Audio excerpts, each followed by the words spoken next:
ভারতে ভোটের গণনা আজ শেষ হচ্ছে। প্রধানমন্ত্রীর আসনে যেই বসুক না কেন তাদের কাছে আমার একটাই অনুরোধ, ভারতীয় ব্যবস্থায় যেই গলদগুলো আছে, যেমন পুলিশি ব্যবস্থা, স্ক্যাম, এডুকেশন সিস্টেম, ট্রাফিক নিয়ম, তারপর আরও অন্যান্য কিছু সেগুলোকে শুধরানোর চেষ্টা করার জন্য।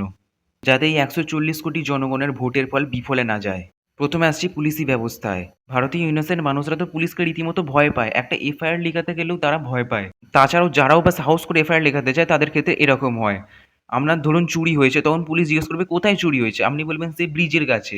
পুলিশ বলবে কি সেই ব্রিজটাও আমাদের এলাকার মধ্যে পড়ছে না? সেটা তো ওই স্টেশনের আন্ডারে। আপনি সেই স্টেশনে যাবেন, তারপর সেই স্টেশনের লোকেরা বলবে যে এটা তো ওই পুলিশ স্টেশনের আন্ডারে। এরম করে খালি আপনার চারদিকে ঘোরাই হবে আর কাজের কাজ কিছু হবে না। ভারতীয় মানুষরা তো চোরের থেকে বেশি পুলিশকেই ভয় পায়। ২০১৬ সালের একটি সোশ্যাল এক্সপেরিমেন্ট অনুযায়ী জানা যায়, ভারতীয় মানুষদের ৪ জনের মধ্যে ৩ জন পুলিশের উপর আস্থাই রাখে না। আর কি করেই বা পুলিশদের ৩০% এর বেশি কাজ বছরের শেষে পেন্ডিংয়ে পড়ে থাকে। এছাড়াও তো গরিব লোকেদের পাত্তা না দেওয়া, ঘুষ নেওয়া এরকম তো অনেক ব্যাপার আছে। পুলিশ স্টেশনে লেখা থাকা উচিত যে জনগণের করের পয়সা থেকেই তাদের মাইনেটা আসে। এবার আসি ইন্ডিয়ান এডুকেশন সিস্টেমে। ইন্ডিয়ান এডুকেশন সিস্টেমে দুটো ওয়ার্ডস নেই। একটা হচ্ছে এডুকেশন, একটা হচ্ছে সিস্টেম। প্রথমত তো ভারতীয় পেরেন্টসরা সরকারি স্কুলে অশিক্ষিত হওয়ার ভয় দিতে চায় না। তারা ভর্তি করে প্রাইভেট স্কুলে একটি ৩ বছরের বাচ্চা থেকে ১৭ বছরের বাচ্চা মানুষ করা পর্যন্ত তাদের পেছনে ৩০ লাখ টাকারও বেশি খরচা হয়ে যায়। স্কুল সিলেক্ট করে দেবে কোন ইউনিফর্ম কোথা থেকে কিনতে হবে, কোথা থেকে খাতা কিনতে হবে, কোন বাসে করে আসতে হবে, কোথা থেকে জুতো কিনতে হবে।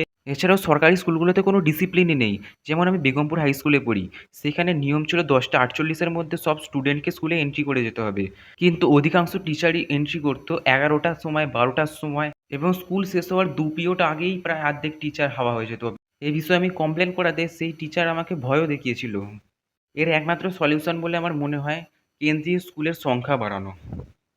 তারপর আসছে ট্রাফিক সিস্টেমে। ভারতীয় ট্রাফিক সিস্টেম তো সবথেকে কমপ্লিকেটেড এবং হেজিটেটিং ট্রাফিক সিস্টেম। আপনার কোনো আত্মীয় যদি মুম্বাইয়ের বাসিন্দা হন, তাদেরকে জিজ্ঞেস করুন যে সেখানে ১ কিলোমিটার ৪ চাকা নিয়ে যেতে কতক্ষণ সময় লাগে। অধিকাংশ রাজপথে তো খালি জ্যাম আর জ্যাম। তার সাথে ধোঁয়া, গাড়ির হর্ন আর লোকের খিস্তি খাস্তা ফ্রি আছে। সরকারকে এই দিকের গলদটাতেও নজর দিতে হবে।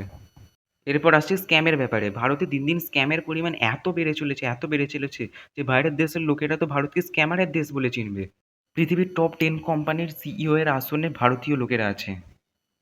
এটা ভারতের গর্ব, কিন্তু এই গর্বটা মুছে যেতে আর ভারতের বেশি সময় লাগবে না। অধিকাংশ ক্ষেত্রে স্ক্যামার থাকে এক জায়গায়, তার শিকার থাকে অন্য জায়গায়। এই জন্যে ভারতীয় পুলিশ এবং সাইবার টিম কিছু সাহায্যও করতে পারে না। একেতে তো ভারতের বেশিরভাগ মানুষ বিল অফ মিডল ক্লাস। তাদের মধ্যেও আবার এত স্ক্যাম হলে তারা কি করে থাকবে? এখানেও সরকারকে ধ্যান দিতে হবে। আপনি যদি ভারতীয় নাগরিক হয়ে একটি কাজ করতে চান তো এই ভিডিওটিকে আরও আপনার বন্ধুদের সাথে শেয়ার করে দিন, যাতে আমার এই বার্তাটা সরকারের কাছে পৌঁছাতে বেশি দিন না সময় লাগে।